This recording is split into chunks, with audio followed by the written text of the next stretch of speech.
La plupart des hommes sont invisibles pour les femmes. Est-ce qu'elles le savent?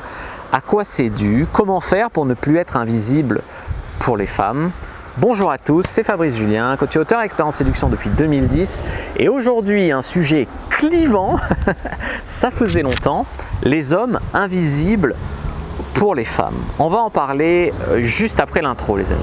Mais avant de commencer, je vous offre un guide gratuit sur la séduction ainsi qu'une série de conseils gratuits eux aussi par email. Pour les recevoir, si vous êtes intéressé, c'est très simple. Cliquez sur le premier lien dans la description de la vidéo. Si vous êtes motivé, vous le trouverez.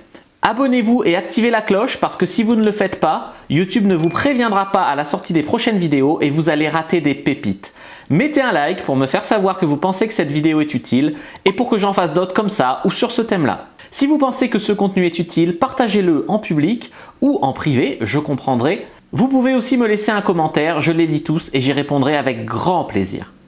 Je crois que tout homme qui a un petit peu d'expérience de vie va vite se rendre compte que la majorité des femmes, on ne peut pas dire toutes, mais la majorité des femmes, la grande majorité, on va dire 80% des femmes environ, n'ont Dieu que pour le top 20% des hommes. Ce qui veut dire qu'il reste 20% des femmes pour 80% des mecs. Ce qui rend la drague compliquée pour le mec moyen, qui bien sûr quand tu es moyen, tu fais partie des 80% de mecs qui se battent pour les 20% de femmes. Donc ça c'est quand même très très compliqué. Il y a une expérience qui illustre bien ce que je dis, qui a été menée par medium.com, qui est une expérience qui montre qu'il n'y a pas d'égalité entre les sexes pour la drague.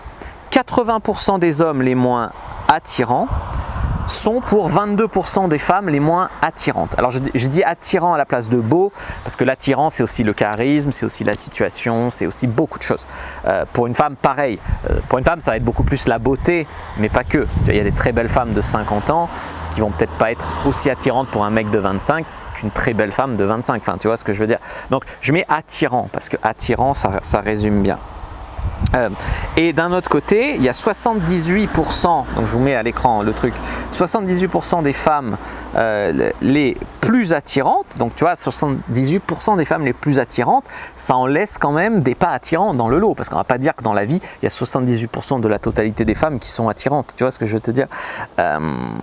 D'où en fait un gros problème, et elles sont pour se battent pour les 20% les plus beaux. Donc vous comprenez bien pourquoi 20% des mecs ramassent quasiment toutes les nanas. Et pourquoi pour un mec même bien mais moyen, qui ne sait pas se mettre en valeur, qui ne sait pas arrêter d'être invisible, c'est très très compliqué, ne serait-ce que d'exister sur le marché des rencontres. Donc ça c'était vraiment une clé à bien comprendre. Donc voilà pour le petit schéma à l'écran. Pour le mec moyen normal, il y a une fille sur 115 qui va swiper oui pour lui sur Tinder. C'est taré, 1 sur 115, alors que les femmes, quasiment 9 mecs sur 10 vont swiper oui, tu vois, si elle est un petit peu baisable, un minimum. Donc ça, c'est ce que je dis depuis le début, d'accord, depuis quasiment 10 ans, que les gens me disent, ouais, c'est pas politiquement correct, ouais, c'est pas vrai, nanana, nanana, le romantisme, le machin. Les études, je suis pas contre le romantisme, mais les études d'abord, la sociologie d'abord. D'accord. Donc, ce que je veux dire, c'est que beaucoup de femmes vont dire « Non, pas moi, moi je suis pas comme ça, je regarde la personnalité, mais les autres femmes, oui, beaucoup sont superficielles. » C'est pas tellement pas une question tant de superficialité ou autre, c'est une question juste d'arrêter d'être invisible. Quand je fais du coaching, par exemple sur Tinder, etc., il y a des mecs dont je fais un super profil, et ils arrêtent d'être invisibles. Et quand les femmes les rencontrent, effectivement, ils sont peut-être moins bien que leur profil. Mais au moins ils ne sont pas invisibles. Et les femmes sont exigeantes en théorie, puis une fois qu'il y a des hommes dans leur vie, elles sont moins exigeantes. Le nombre de femmes qui finalement sont difficiles à se faire séduire, puis qui finalement restent avec un connard, tu vois. Donc c'est te dire que le plus dur, c'est de sortir de l'invisibilité. D'accord, ça c'est quand même un truc qu'il faut bien comprendre.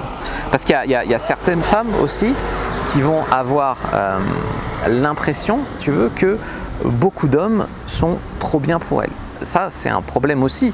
Et d'ailleurs, c'est pas lié, c'est pas les femmes les plus attirantes ou les moins attirantes qui vont croire qu'il y a trop de mecs trop bien pour elles. C'est-à-dire qu'il y a des femmes très bien qui vont croire qu'un mec moyen est trop bien pour elle. Et à côté de ça, il y a des femmes pas terribles qui vont être super exigeantes. Voilà, tu vois, donc c'est pas lié, ça c'est pas une science. Les mecs, ils aiment le côté jeu vidéo, le côté le boss du game, c'est une 10 sur 10. La 10 sur 10 sera plus dure à battre dans le jeu vidéo, donc à séduire sur le terrain, qu'une 7. Ben, en pratique, c'est faux. En tout cas, c'est faux. Ça peut être vrai sur un cas particulier, mais c'est faux parce qu'une femme, c'est un être humain avec son histoire, ses leviers, ses trucs, sa confiance, son père, plein de choses qui font qu'il faut arrêter de penser de manière aussi ordinateur, quoi, presque, tu vois. Donc, comme on le voit, les femmes ont certaines beaucoup d'exigences. Et du coup, vous comprenez bien que pour elles, de leur côté, c'est beaucoup une question d'estime d'elles-mêmes. Tu vois ce que je veux dire? Plus que de leur vrai niveau d'attirance. C'est-à-dire qu'une femme qui n'est pas terrible mais qui a une grosse estime d'elle-même va être plus exigeante qu'une femme qui est super jolie, super mignonne, super intelligente et qui a une mauvaise estime d'elle-même, et malheureusement ça arrive. Donc ce que je veux dire ici, c'est que c'est beaucoup plus dur d'être dans le top 20% des mecs, puisqu'il n'y a que 20%, que pour une femme d'être dans le top 78%. Donc comprenez que pour les femmes, c'est ce top 78 qui ramasse quasiment tout, donc ce qui laisse finalement 22% sur la touche. Pour les hommes, c'est le top 20% qui ramasse quasiment tout et qui finalement laisse 80% sur la touche. Donc en gros, il faut sortir vraiment de cette invisibilité et c'est beaucoup plus dur de faire partie du top 20 que du top 78. Vous voyez ce que je veux dire? D'où le problème pour beaucoup de femmes finalement de garder les hommes, d'accord? C'est plus dur de garder un mec qui fait partie du top 20 que finalement, quand toi tu es dans le 77% et que tu veux garder un mec qui est dans le top 9, c'est plus dur que si tu es une meuf dans le top 20 toi aussi et que tu veux un mec dans le top 20 aussi. Enfin, tu vois ce que je veux dire. Donc c'est pour ça que les femmes, elles ont moins le problème d'attirer, de séduire, de baiser, mais elles ont plus le problème de garder un homme, l'engagement, etc. Et cette étude, elle met vraiment ça bien en valeur. Et je trouve que c'est de notoriété publique, ça devrait être de notoriété publique, c'est d'utilité publique. Partagez cette vidéo les amis, vraiment partagez-la. Après, bien sûr, derrière tout ça, il y a le fait de se correspondre, on se correspond pas, etc. Ensuite, il y a la question d'âge aussi. Tu vois ce que je veux dire? Souvent, un mec plus jeune, elles vont pas regarder, à part les MILF ou voilà. Mais jusqu'à un certain âge, jusqu'à 30 ans, les mecs plus jeunes, ça va être plus compliqué. Il y en a qui vont prendre, mais ça va être plus compliqué. Je dis pas que c'est impossible, c'est possible. Mais c'est déjà spécial. Souvent, les femmes veulent un mec de leur âge ou un peu plus vieux. Tu vois ce que je veux te dire? Ou carrément un peu plus âgé. Mais est-ce que les femmes se rendent compte que la plupart des hommes sont finalement dans cette misère sexuelle, sont invisibles pour elles? Oui et non. C'est-à-dire qu'il y en a certaines qui se rendent compte que peut-être autour d'elles, il y aurait des options qui la rendraient heureuse. Mais en même temps, c'est pas son problème. Elle dit: c'est pas mon problème, ils ont qu'à venir me draguer, ils ont qu'à se faire remarquer, ils ont qu'à sortir de l'invisibilité, ils ont qu'à... Elle peut se lamenter de ne pas trouver un mec dans le top 20, alors qu'il y en a qui la rendraient heureuse, qui sont peut-être dans le top 25, mais qui sont autour d'elle, et voilà. Et donc c'est quand même un gros problème ça. Donc je crois que les femmes ne se rendent pas compte. Il y a des femmes qui croient que tous les mecs, puisqu'un mec est un peu mignon, il est dans la moyenne, il doit avoir des femmes. Mais non, parce qu'il n'est pas dans le top 20.